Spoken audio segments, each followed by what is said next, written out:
الله وبركاته.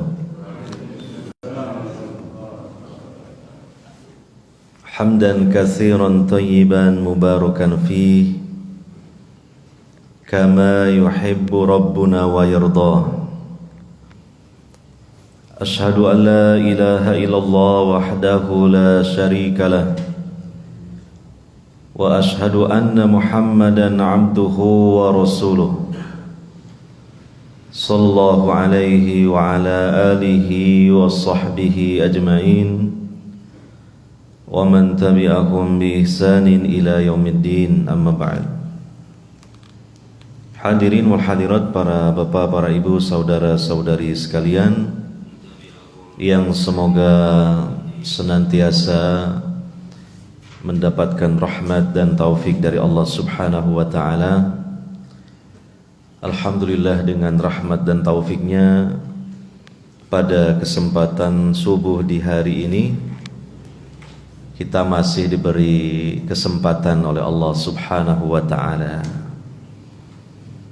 kesempatan hidup di dunia yang merupakan satu-satunya kesempatan bagi kita untuk berbuat, untuk berjuang meraih ridha dan surganya Allah Subhanahu wa ta'ala, di mana kesempatan ini Allah Ta'ala jatahkan untuk kita masing-masing dengan ketentuannya masing-masing, yang wallahu alam hanya Allah saja yang tahu berapa lamanya jatah itu Allah berikan kepada kita masing-masing.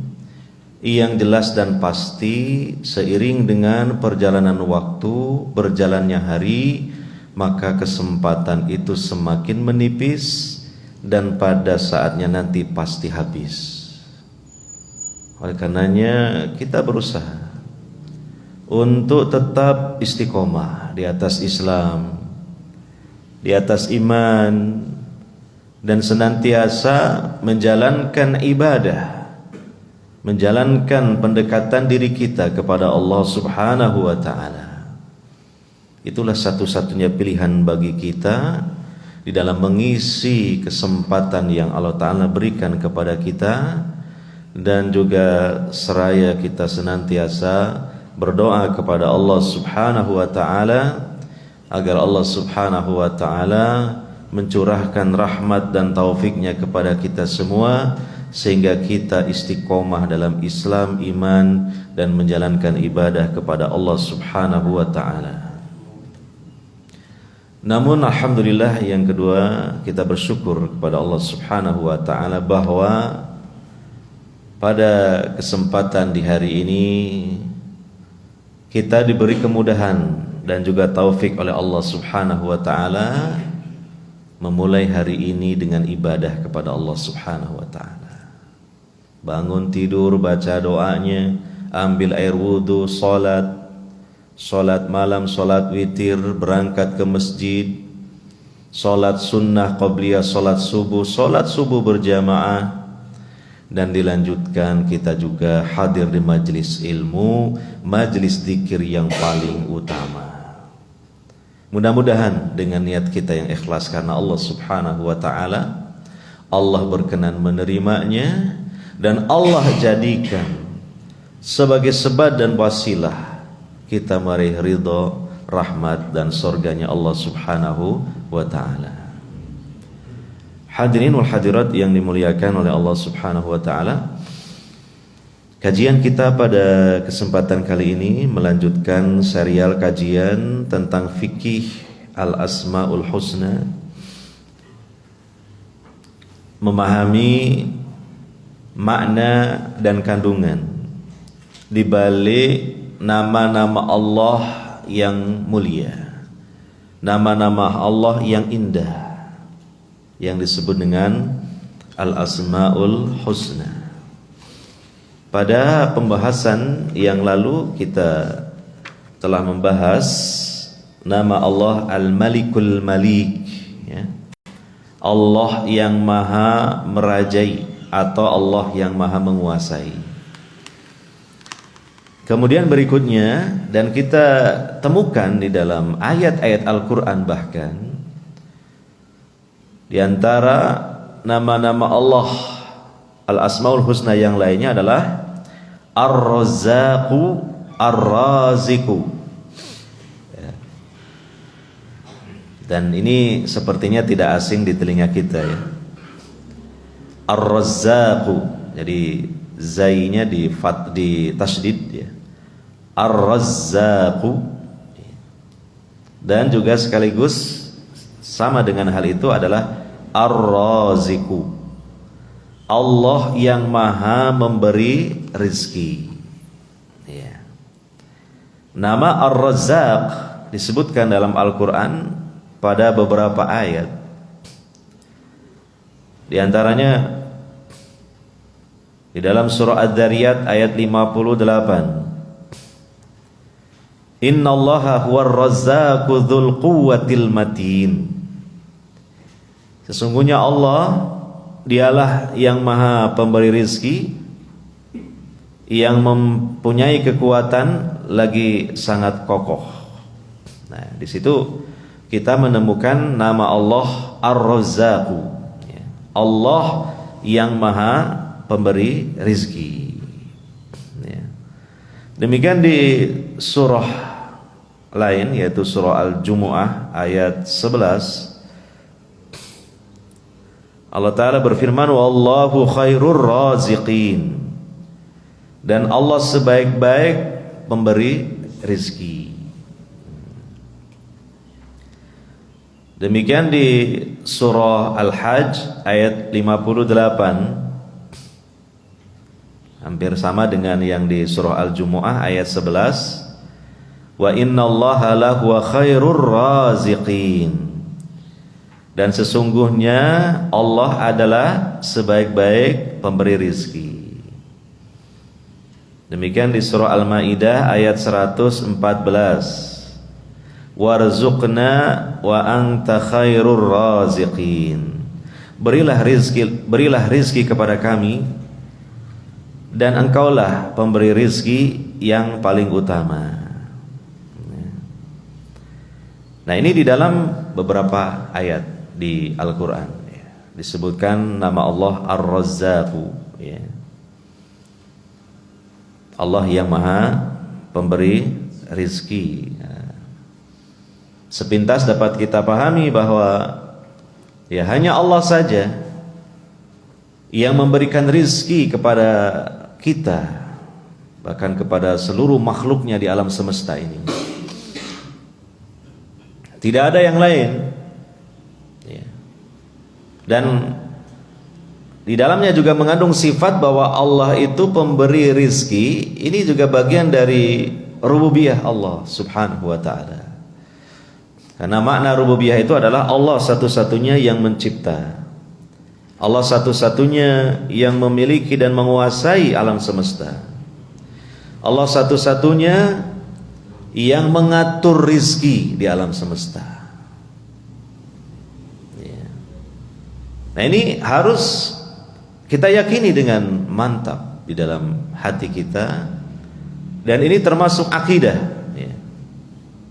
Siapa yang menyimpang dari hal tersebut, dalam artian dia meyakini ada oknum lain, zat lain selain Allah yang memberi rizki, maka dia telah jatuh dalam penyimpangan, bahkan penyimpangan dalam tauhid ar-rububiyah ya, dan bisa disebut dengan kesyirikan dalam tauhid ar-rububiyah ya. Nah, adapun sebagian makhluk, misalnya dia memberi sesuatu kepada kita, mungkin berupa hadiah, berupa pertolongan, maka jangan sampai ada sedikit pun keyakinan dia pemberi rizki kepada kita. Tidak. Dia hanya penyampai rizki Allah. Dia hanya sebagai channel saja dari rizki Allah. Dia sebagai penyalur saja dari rizki Allah. Dia sebagai sebab dari rizki Allah. Hati kita mantap ya, memastikan bahwa hakikatnya itu adalah pemberian dari Allah Subhanahu wa taala, datangnya dari Allah Subhanahu wa taala, sumbernya dari Allah Subhanahu wa taala, tetapi Allah berkehendak memberi rizki kepada salah seorang hambanya dengan melewati hambanya yang lain. Dan Allah Subhanahu wa taala ingin memberi kebaikan secara luas, baik kepada hamba yang diberi rizki oleh Allah Subhanahu wa taala, maupun juga hambanya yang Allah jadikan sebagai sebab rizki Allah tersampaikan kepada hambanya itu. Ya. Makanya kalau kita perhatikan ya, dalam Al-Quran, dalam beberapa ayat, perintah Allah Subhanahu wa taala agar hambanya yang mukmin mengeluarkan zakat, agar hambanya yang mukmin mengeluarkan sedekah, agar hambanya yang mukmin mengeluarkan infak fisabilillah. Itu Allah membahasakan apa? Seperti dalam surah Al-Baqarah, wa mimma razaqnahum yunfikun. Dan dari sebagian apa-apa yang kami, kata Allah, rizkikan, ya, yunfikun, mereka menginfakkannya. Jadi ini ayat singkat padat tetapi mengandung tauhid ya. Bahwa seumpama orang mukmin itu dia bisa mengeluarkan infak sedekah bukan semata-mata secara mutlak milik dia yang dia keluarkan. Itu adalah titipan dari Allah. Itu adalah anugerah dari Allah, maka sebagiannya berbagilah kepada sesama yang lain. Maka disebutkan wa mimma razaqnahum. Razaqnahum ini penjabaran dari nama Allah Ar-Razzaq, Ar-Razik. Ya. Dan yang kedua, supaya menjadi sadar bahwa orang yang infak itu dia tidak bakhil. Karena apa? Toh dia pun juga dikasih oleh Allah Subhanahu wa taala. Bukan semata-mata mutlak milik dia hartanya itu. Dan yang berikutnya, ketika dia memang mampu untuk berinfak, tidak ada sombong, tidak ada ujub dalam hatinya. Karena apa? Toh dia pun juga sama-sama dikasih oleh Allah Subhanahu wa ta'ala, diberi rizki oleh Allah Subhanahu wa ta'ala. Nah ini, jadi sekali lagi, orang yang dipilih oleh Allah Subhanahu wa ta'ala untuk menjadi penyampai ya, atau menjadi sebab rizki Allah tersampaikan kepada yang lain, dia pun mendapatkan rizki. Nah, kita sudah jelaskan rizki ada dua, ada rizki duniawi, ada rizki ukhrawi ya, rizki duniawi adalah rizki-rizki yang manfaatnya kita gunakan di dunia ya, seperti harta, pasangan hidup, anak keturunan, jabatan, kesehatan. Ini rizki duniawi. Yang kedua ada rizki apa? Ukhrawi. Rizki yang kita manfaatkan di akhirat. Itu apa? Nilai-nilai pahala yang kita dapatkan dari Allah Subhanahu wa ta'ala dengan sebab kita melaksanakan ibadah kepadanya dengan beragam ibadah ya. Maka coba kita perhatikan ya, dalam satu fragmen lah istilahnya, potongan ya, kejadian Allah Subhanahu wa ta'ala mentakdirkan memberi rizki kepada seorang hamba melalui hamba yang lain ya, mungkin dengan sebab hadiah, dengan sebab itu adalah infak, sedekah, zakat ya. Maka apa? Orang yang kedua yang Allah beri rizki melalui orang pertama, dia mendapatkan rizki duniawi, dapat uang, dapat santunan, dapat sembako, dapat pakaian dan sebagainya, rizki duniawi.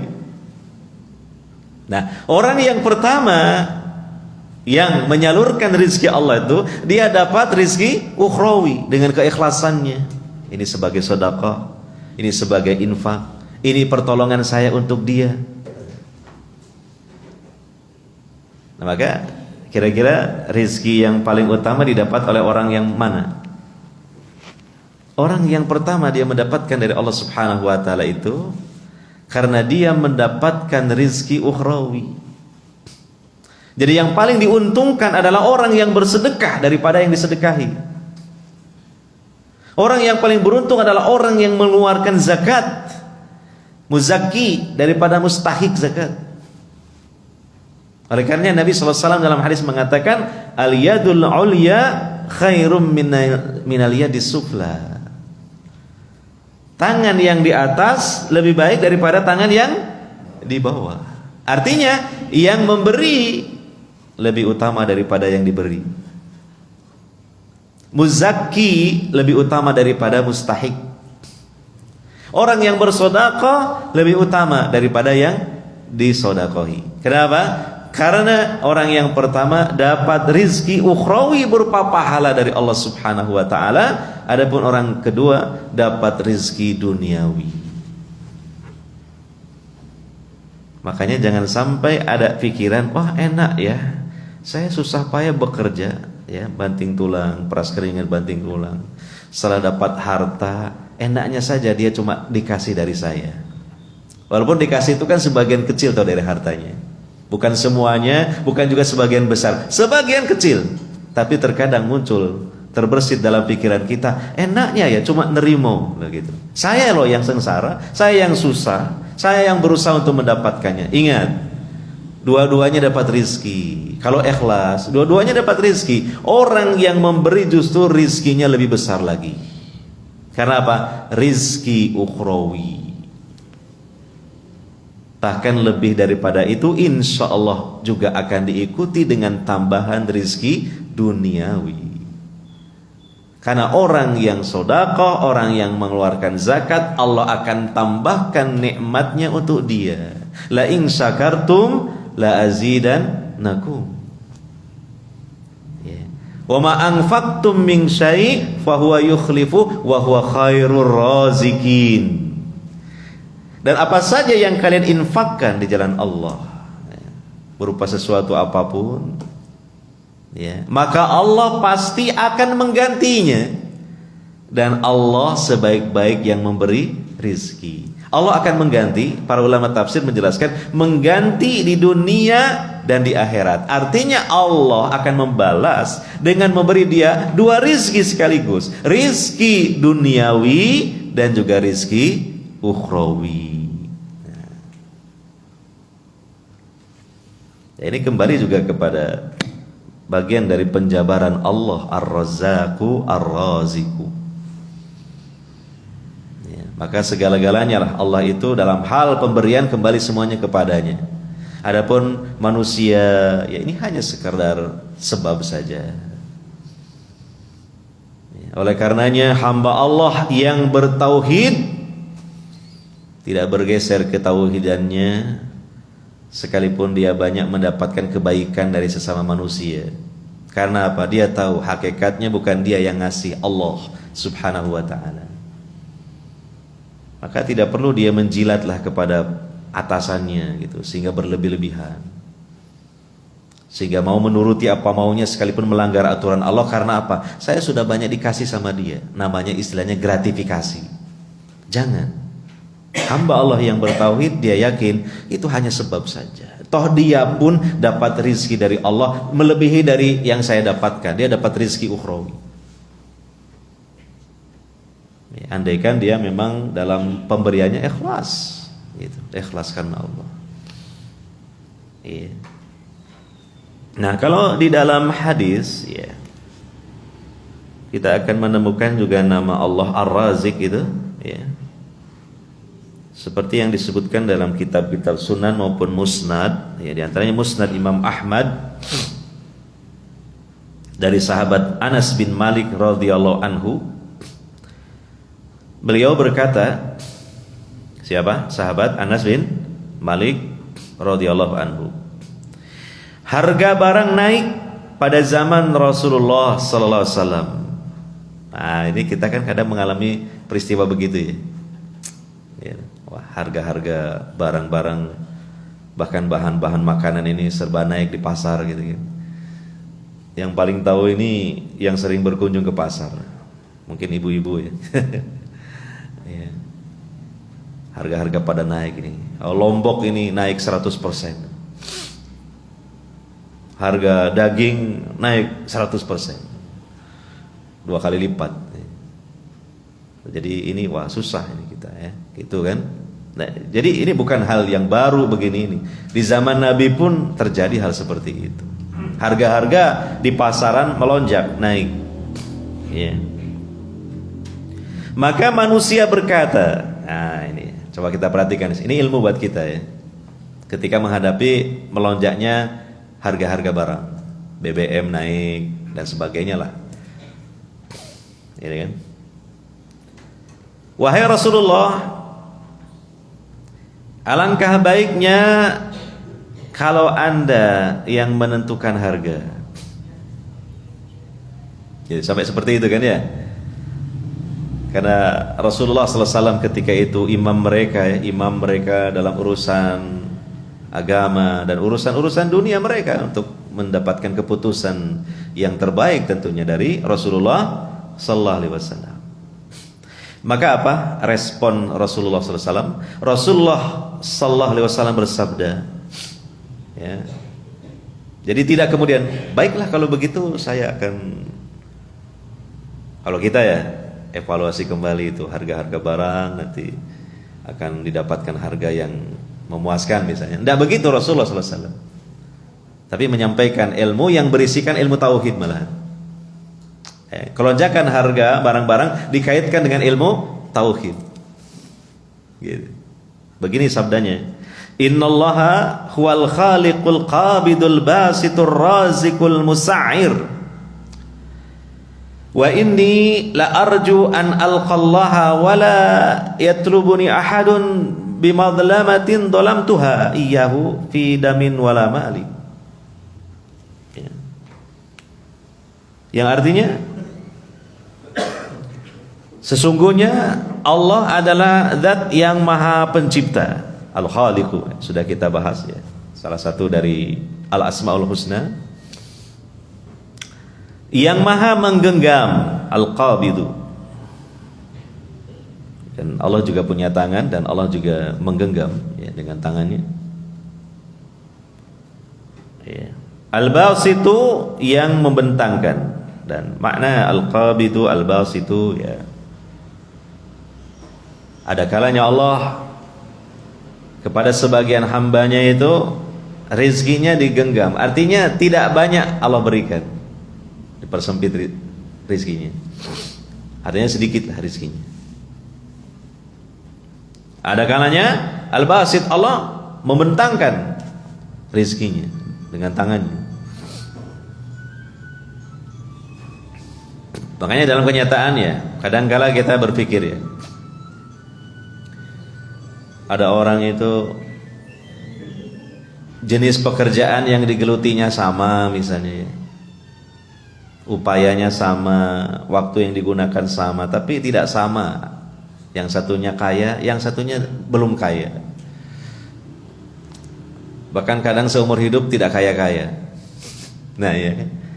Maka apa? Kembali kepada nama Allah Al-Qabidu Al-Basitu.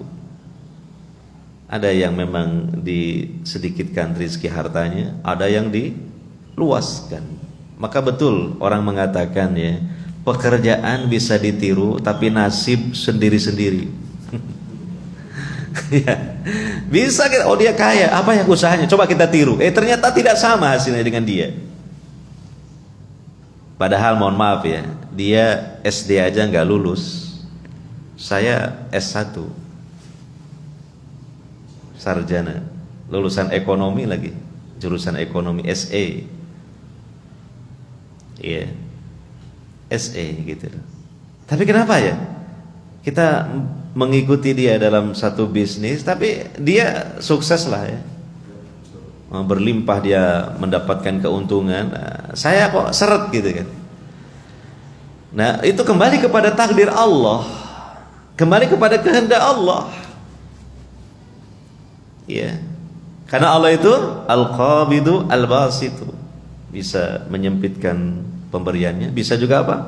Meluaskan pemberiannya. Ada sebagian yang disempitkan, ada yang diluaskan. Atau pada seseorang suatu ketika disempitkan, suatu ketika diluaskan, digelontor begitu.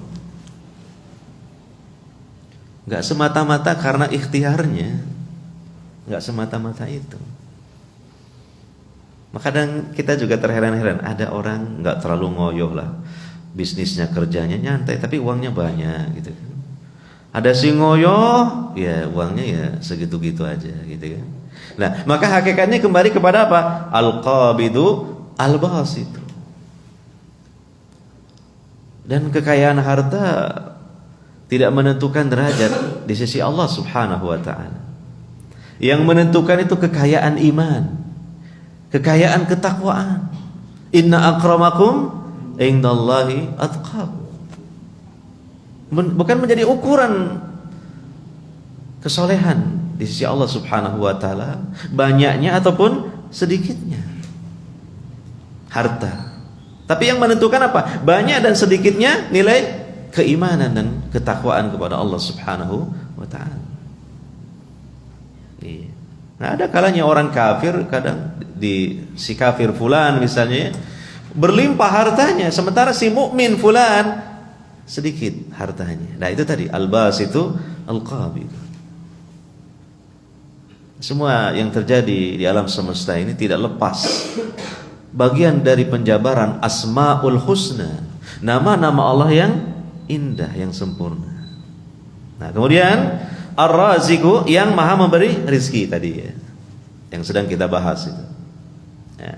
Kemudian Al-Musa'ir ya, Allah yang menentukan harga. Ingat ini ada nama Allah Al-Musa'ir, artinya Allah yang menentukan harga. Berarti dalam fiilnya, dalam perbuatan Allah, di antara perbuatan Allah itu adalah apa? Menentukan harga. Ya, ada kalanya barang-barang di pasaran itu murah. Ada kalanya barang-barang di pasar itu mahal. Berbagai analisa muncul, ya kan? Keluar dari benak berbagai macam manusia, terutama orang-orang yang ahli di bidang ekonomi. Oh, ini kenapa mahal harga di pasaran? Karena barangnya terjadi kelangkaan. Oh, kenapa harga Lombok ini mahal? Karena terjadi hujan sehingga orang-orang, para petani ini gagal panen sebab lomboknya pada busuk. Macam-macam analisa, gitu kan? Oh, enggak, sebenarnya ini permainan inilah oknum-oknum tertentu, macam-macam lah analisanya. Tapi apa?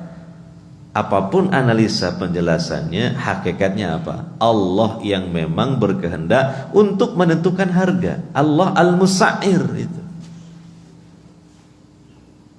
Dan itu adalah ujian dari Allah Subhanahu wa taala. Kalau Allah memurahkan harga-harga, ya, berarti ini ujian. Bersyukur apa tidak hamba-hambanya? Kalau Allah menjadikan harga-harga mahal, maka hambanya diuji. Bersabar apa tidak? Gitu.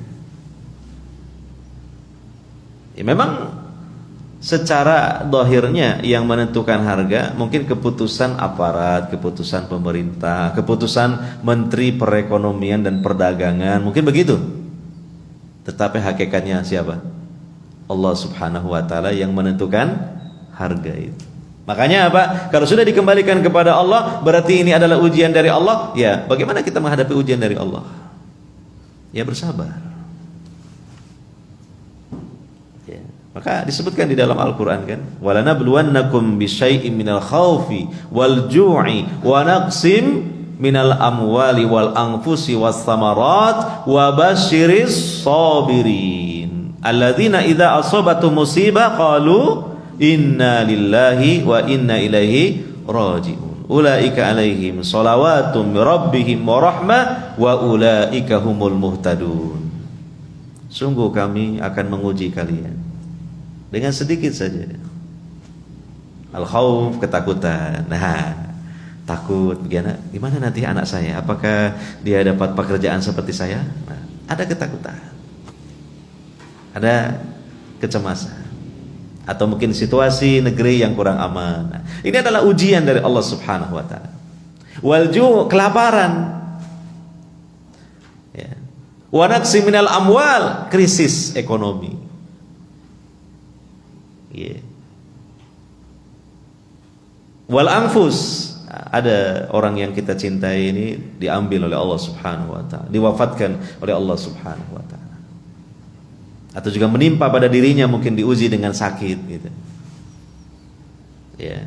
Wasamarat, nah, kelangkaan dari buah-buahan. Nah, ini buah-buahan itu ya kalau di kita kan mungkin ada lombok, ada tomat dan macam-macam. Nah, itu hakikatnya adalah kehendak Allah Subhanahu wa taala untuk menguji kita.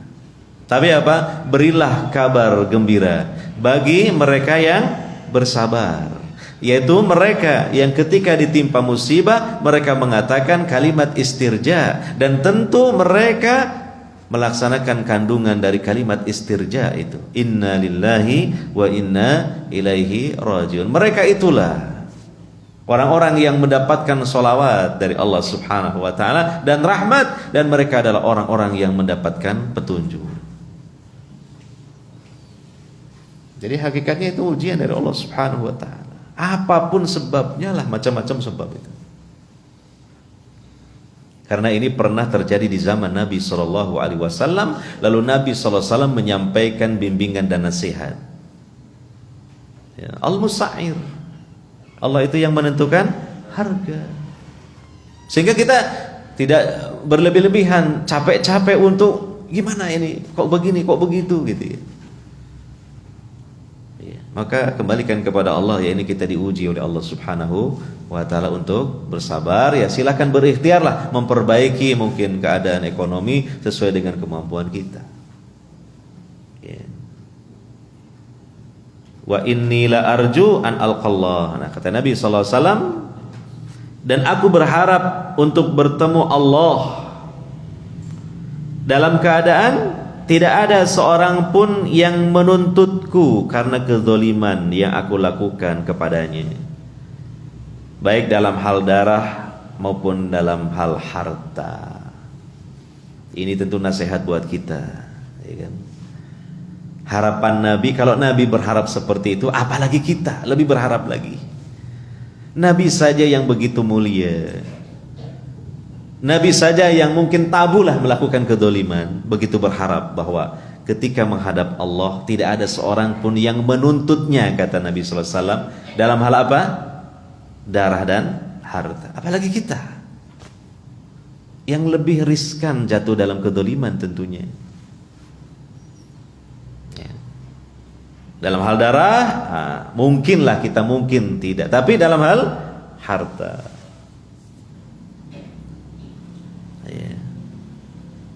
maka hendaknya kita berhati-hati. Dan kalau memang ada kezaliman-kezaliman berupa harta ini, alangkah baiknya segera diselesaikan di dunia sebelum nanti Allah yang menyelesaikan di akhirat, sebab itu lebih berat lagi. Sebab urusannya antara pahala dan dosa. Di akhirat tidak ada dinar, tidak ada dirham, tidak ada dolar, tidak ada rupiah. Yang ada hanya apa? Pahala atau dosa. Ketika seseorang mendolimi yang lainnya dari sisi harta, penyelesaian Allah bagaimana? Pahala orang yang mendolimi mungkin sebagiannya dikasihkan kepada yang didolimi. Kan sayang toh, pahala di akhirat itu luar biasa. Tidak ada yang lain yang bermanfaat dan berguna kecuali pahala di akhirat. Itu namanya rizki ukhrawi tadi. Tapi apa? Dikasihkan kepada orang lain. Karena apa? Karena seseorang mendolimi yang lain. Dan bahkan jika kedolimannya banyak dan banyak orang menuntut atas kedolimannya, kebaikannya terus diambil, dikasihkan, pahalanya diambil dan dikasihkan, hingga pahalanya habis. Tetapi orang yang menuntutnya belum habis, masih ada yang menuntut. Akhirnya apa? Dosa orang yang menuntutnya dikasihkan kepada yang dituntut. Ini kata Nabi sallallahu alaihi wasallam, orang yang muflis, yang bangkrut. Ya dah? Harta habis malah dia dapat jatah dosa dari dosa orang lain gitu. Ini bahaya kezaliman. Makanya kita berusaha untuk menghindari kezaliman, dan kita juga berdoa kepada Allah Subhanahu wa taala agar kita dilindungi oleh Allah dari berbuat zalim. Hadirin wal hadirat yang dimuliakan oleh Allah Subhanahu wa taala. Allah adalah Ar-Razzaq. Allah adalah Ar-Razik, yang memberikan rizki kepada hamba-hambanya dan yang menjamin setiap jiwa akan kebutuhan makannya, makan dan minumnya, ya. Di surah Hud ayat 6 Allah berjanji, ya, wa ma min dabbatin fil ardi illa 'alallahi rizquha. Tidak ada suatu binatang melata pun, maksudnya seluruh makhluk hidup Allah, makhluk yang Allah ciptakan yang hidup termasuk manusia, melainkan Allah lah yang memberi rizkinya. Yeah. Mungkin kita pernah jalan-jalan ke kebun, ya. Lalu ada batu, kita buka batu, di dalamnya ada belatung-belatung hidup juga. Allah yang menanggung rizkinya. Yeah. Ada kehidupan di situ. Nah, siapa yang menghidupkan, yang menghidupi? Allah Subhanahu wa taala. Di tempat yang sempit itu, yang tertindih batu itu, hanya cekungan kecil saja, di situ makhluk-makhluk hidup bisa hidup. Berarti apa? Memang Allah yang menanggung rizkinya. Oleh karenanya kita harus mengasah jiwa, melatih batin untuk memiliki ketawakalan yang kuat, ya, masalah rizki. Ciri-ciri penduduk sorga itu mereka disebut oleh Nabi SAW seperti burung-burung. Kenapa? Karena burung-burung itu adalah gambaran makhluk yang sangat bertawakal kepada Allah Subhanahu wa taala. Coba lihat kita lihat burung, ya. Bukan burung yang disangkar, ya, yang disarang. Kalau burung yang disangkar itu burung peliharaan. Memang dijatah oleh yang punya burung. Burungnya ini burung liar. Burung yang disarang-sarang itu. Yeah. Atau kalau burung yang dipelihara bisa jadi contohnya burung walet. Itu kan yang punya cuma menyediakan gedung saja itu. Untuk makannya ya cari sendiri. Gitu. Oh, kalau pagi dia keluar. Wah. Sampai hitam saking banyaknya itu di angkasa itu. Mereka kemana? Cari makan.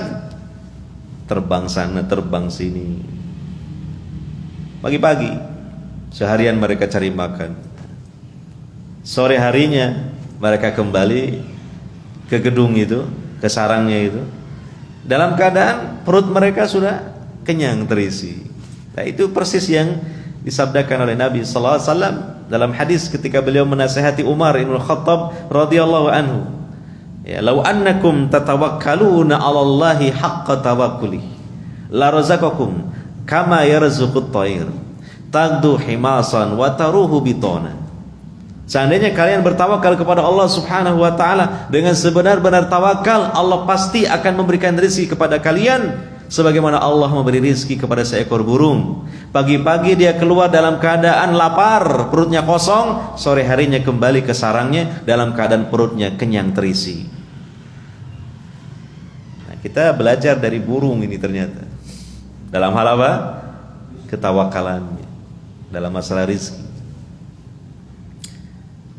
Yang penting keluar, berusaha, bergerak, mencari. Seperti burung juga dia. Burung hanya bermodalkan cakar dan paruh saja, Allah isi perut-perut mereka. Apalagi kita, Allah berikan akal, kecerdasan, dan yang lain-lainnya, potensi yang Allah berikan pada kita. Maka hendaknya ini perlu dilatih masalah ketawakalan dalam masalah apa? Rizki. Ya kan? Nah, lihat saya di depan saya ini ada, kasih contoh lagi. Apa ini? Wedang jahit ini. Nah, ini kan rezeki dari Allah. Tanpa saya membeli, tanpa saya nggak pesen, tanpa ngudek golek banyu panas moro-moro tinggal di seruput gitu ya di sini. Contoh kan ini kan, contoh rezeki itu begitu. Rezeki itu misterius, dari disangka-sangka. Seberapanya pun kita nggak tahu. Nah, yang penting kan ikhtiar. Yang penting apa? Doa. Yang penting tawakal kepada Allah. Tawakal itu sendiri sudah rizki ukhrawi kan. Karena apa? Tawakal itu ibadah hati yang sangat agung. Sudah rizki itu. Tawakalnya saja. Yeah. Nah, ini kan aplikasi tuh dari tauhid tentang nama Allah apa? Ar-Razzaqu, Ar-Raziqu. Ar-Razzaqu, Ar-Raziqu. Tenang sajalah Pak ya. Jangan berlebihan sampean gundahnya. Kan Allah itu Ar-Razzaqu, Ar-Raziqu. Sampean ngerti maknanya? Oh iya, tahu ngaji. Lah iku coba renungkan. Iya kan? Dengan kita menghayati, meyakini, itu sudah ibadah kepada Allah Subhanahu wa ta'ala. Ibadah itu bukan cuma sholat saja, bukan doa, sekedar doa saja. Hati ini juga banyak ibadahnya. Bahkan ibadahnya itu sangat agung. Dengan tauhid, dengan akidah, dengan meyakini kebenaran-kebenaran, janji-janji Allah, itu sudah apa? Ibadah. Hati kita beribadah. Iya.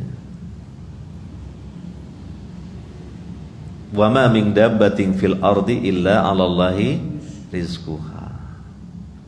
Sudah ditanggung oleh Allah rizki. Kalau ada manusia sudah berhenti rizkinya, pasti mati. Karena memang selesai rizkinya.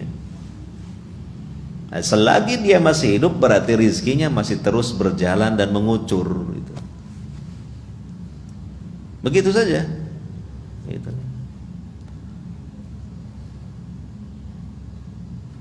Di ayat yang lain banyak yang semana dengan hal itu. Bahkan di ayat 212 surah Al-Baqarah ya. Wallahu yarzuqu may yasha'u bighairi hisab.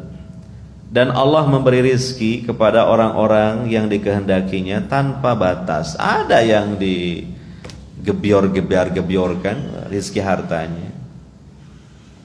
Contoh seperti sahabat Abdurrahman bin Auf. Dia bingung dengan dirinya, kenapa dia tidak miskin-miskin gitu loh. Kalau kita kan sama apanya? Sama bingungnya. Bingung gimana? Kenapa kita tidak kaya-kaya gitu. Nah, gitu. Sama itunya. Abdurrahman bin Auf, kenapa ya? Allah sudah mentakdirkan begitu. Dia memang jadi orang kaya. Padahal dia mengeluarkan hartanya, infak, waduh, ndak ukuran dia sudah. Ndak emanan sudah, ndak mikir jatuh miskin gitu. Tapi malah semakin berlimpah hartanya. Ketika beliau wafat saja harta warisannya yang bagi-bagikan itu sudah kelelahan. Saking apanya? Iya, saking mereka capek untuk membagi-bagi hartanya kepada ahli warisnya itu. Ya menghitungnya, ya membagi-bagikannya. Capek, terlalu capek. Mereka sudah habis tenaga, hartanya belum habis-habis dibagikan. Gitu. Nah itu tadi lah. Memang Allah berkehendak seperti itu. Enggak semata-mata karena pinternya dia berbisnis dan sebagainya. Nah, hakikatnya memang itu sudah merupakan kehendak Allah Subhanahu wa ta'ala. Iya. Karena di situ disebutkan apa? Ya. May yasha'u, itulah. May yasha'u, siapa yang Allah kehendaki. Nah, kalau Allah menghendaki pasti terjadi. Pada siapapun juga itu. Pada siapapun juga. Enggak ada yang bisa menghalangi ataupun menggagalkan kehendak Allah. Ya.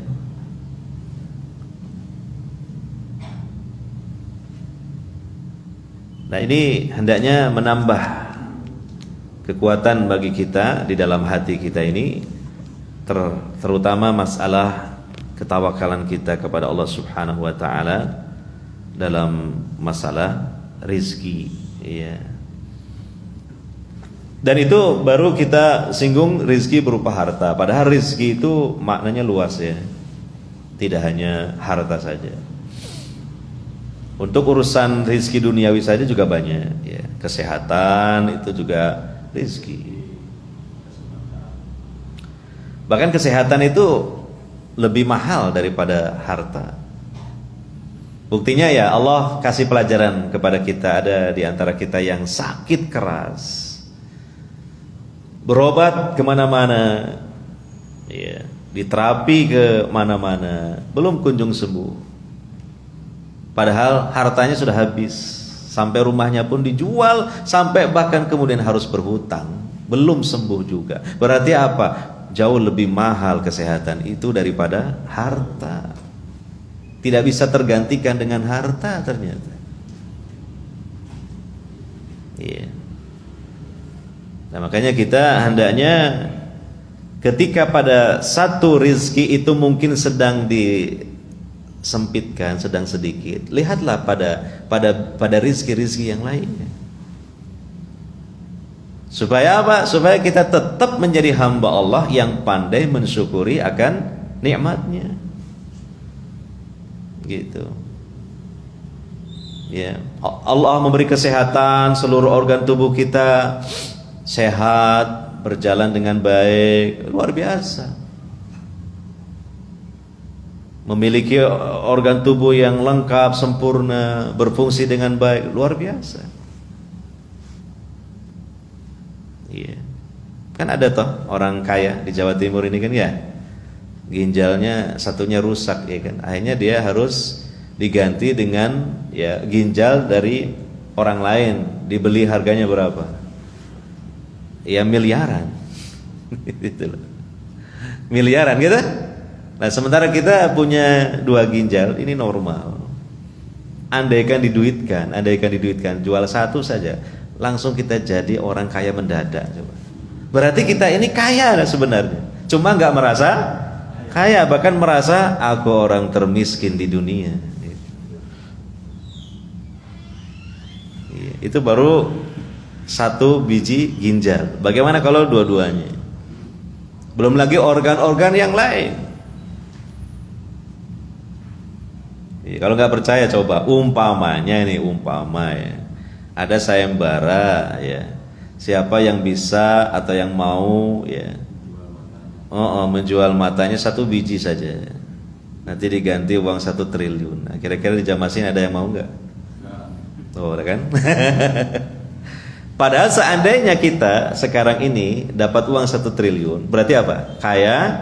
Kaya mendadak. Berarti kita ini aslinya kaya-kaya ini.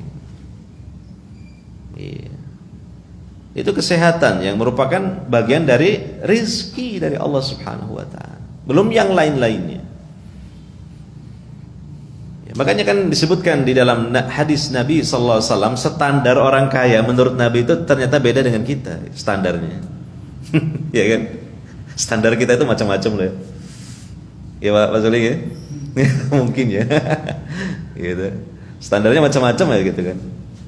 Gitu loh. Baru disebut saya sudah merasa kaya kan, itu tidak ada batasnya kadang ya. Tapi kata Nabi sallallahu alaihi wasallam begini kan, man asbaha minkum aminan fi sirbihi mu'afan fi jasadihi wa indahu qutu yaumihi faka'annama hizat lahu dunya wa hada firiha. Siapa yang tiap pagi dia itu mendapatkan keamanan, ya, negerinya aman, stabil, tidak kacau, ya. Kemudian yang kedua apa? Mu'afan fi jasadihi, badannya sehat wal afiyah. Kemudian yang ketiga apa? Dia bisa makan di hari itu. Ya makan pokok, makan, kalau kita kan makan nasi itu. Maka kata Nabi sallallahu alaihi wasallam, sungguh dia telah memiliki dunia seisinya. Artinya dia orang yang kaya. Cuma kriterianya tadi loh, berapa itu? Ada berapa tadi? Ada 3 tadi itu. 3 ya. Pertama apa? Diberi keamanan. Yang kedua badannya sehat. Yang ketiga apa? Iso mangan di hari itu. Sugi. Lah kira-kira kita tiap hari dapat nggak? Seringnya dapat, seringnya. Ya pernah mungkin satu ketika sakit badannya iya, tapi seringnya ya sehat. Kelaparan, yuk rasanya kok nggak pernah. Lapar nggak pernah kecuali puasa Ramadan. Nah itu pun juga ibadah. Mari buka balas dendam. Iya, kaya berarti kita menurut standar kekayaan Nabi Sallallahu Alaihi Wasallam. Gitu. Ya, lah kita punya standar sendiri lah itulah. Jadinya merasa miskin, jadinya merasa susah. Dan memang 3 hal ini yang penting loh Pak dalam hidup tuh. Coba sampai renungkan. Pertama keamanan. Loh, sugi ya opo yo. Lega aman. Waduh, seakan-akan harta nggak bernilai, Pak. Sebab apa? Yang betul-betul diperhatikan cuma apa? Nyawa. Keselamatan apa? Nyawa. Sebab apa? Situasinya nggak aman. Kadang-kala harta benda ditinggalkan karena takut. Terus pindahin nongkrong ini, waduh terancam nyawa kita. Tambah sugi tambah nggak aman karena apa? Biasanya apa? Paling banyak disatroni oleh para penjahat, pembegal. Nah, itu nilai keamanan. Yang kedua apa tadi? Kesehatan. Itu tadi sudah saya sebutkan contoh. Kesehatan. Yaitu mangan menu biasa saja kalau sehat, apalagi lapar terasa nikmat. Tapi seenak apapun, selezat apapun makanan awake gak sehat, sing dipangan iku rasane napa? Pahit rasane, pahit. Semua pahit rasane. Sate gulai pahit. Padahal biasanya sehat, enak. Pas sakit pahit. Nah, itu. Jadi jangan diremehkan itu yang disebut Nabi itu 3 itu loh, gitu. Nggih.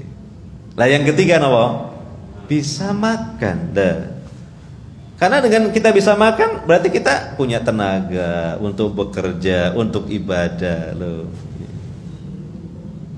Loh kalau kita ngikuti standar kayanya Nabi lah, nanti ada rezeki yang lain, nah alhamdulillah. Tapi dengan ini saja sudah merasa apa? Kaya. Gitu Pak. Ya untuk kita semua lah. Kalau nuruti keinginan, tuntutan hawa nafsu kita, nggak ada habis-habisnya. Hatta zurtumul maqabir, sampai kita masuk ke liang kubur. Sampai kata Nabi SAW, mulut kita dijejali dengan apa? Dengan tanah, baru selesai keinginan kita, ambisi kita, obsesi kita. Gitu. Nah ini kita belajar untuk itu.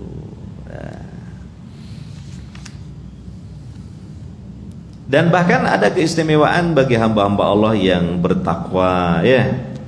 Karena Allah memberikan rizki dari jalan yang tidak disangka-sangka, dan apa? Allah juga memberikan jalan keluar dari kesulitan-kesulitannya.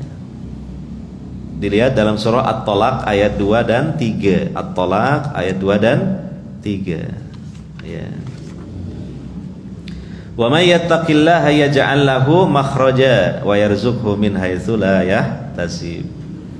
Barang siapa yang bertakwa kepada Allah, niscaya akan mengadakan baginya jalan keluar. Allah akan memberikan kepadanya jalan keluar dan memberinya rizki dari arah yang tidak disangka-sangka. Menjalankan ketakwaan. Insya Allah. Jadi makhluk hidup yang Allah ciptakan semuanya sudah dijatah rizki oleh Allah. Apalagi makhluk hidup yang berupa seorang manusia, yang manusianya juga beriman dan bertakwa kepada Allah Subhanahu wa ta'ala, maka Allah pasti tidak akan menelantarkannya. Itu. Ya. Apalagi juga kata para ulama ya, pemberian Allah itu yang namanya rizki ya. Ada rizki yang umum, ada rizki yang khusus. Rizki yang umum apa? Allah berikan kepada semuanya, baik yang mukmin maupun yang kafir. Fasilitas-fasilitas hidup dunia, makan, minum, pakaian, sandang, pangan, papan, itu rizki yang umum. Ada yang kedua, rizki yang khusus, rizki yang istimewa, yaitu apa? Hidayah berupa iman. Berupa iman. Tidak semua manusia Allah berikan rizki yang khusus itu. Nah, coba lihat pada diri kita. Alhamdulillah kita rizki yang umum juga ya ada, dapat lah, disyukuri ya. Rizki yang khusus, nah ada pada diri kita. Kita diberi oleh Allah hidayah, kita menjadi pemeluk agama Islam, kita menjadi hamba yang beriman, kita masih beribadah kepada Allah Subhanahu wa ta'ala. Ini rizki yang khusus ini nanti menghantarkan kepada kebahagiaan di akhirat. Rizki yang khusus ini nanti menghantarkan kepada rizki yang Allah sediakan di surga. Tuh, ya, ampun tak? Luar biasa ya.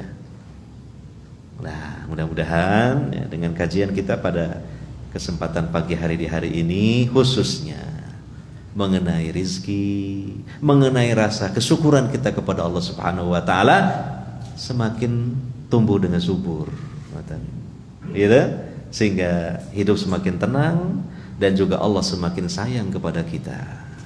Ini saja mungkin yang dapat saya sampaikan. Mohon maaf untuk sementara tidak ada pertanyaan dulu ya. Mari kita semua introspeksi diri terhadap diri kita masing-masing ya, dalam rangka ya memperbaiki diri kita, derajatnya ditingkatkan di hadapan Allah Subhanahu wa ta'ala. Kurang lebihnya saya mohon maaf. Subhanakallahumma wa bihamdika asyhadu alla ilaha illa anta astaghfiruka wa atubu ilaik. Wassallallahu ala nabiyyina Muhammadin wa ala alihi washabbihi ajmain. Wassalamualaikum warahmatullahi wabarakatuh.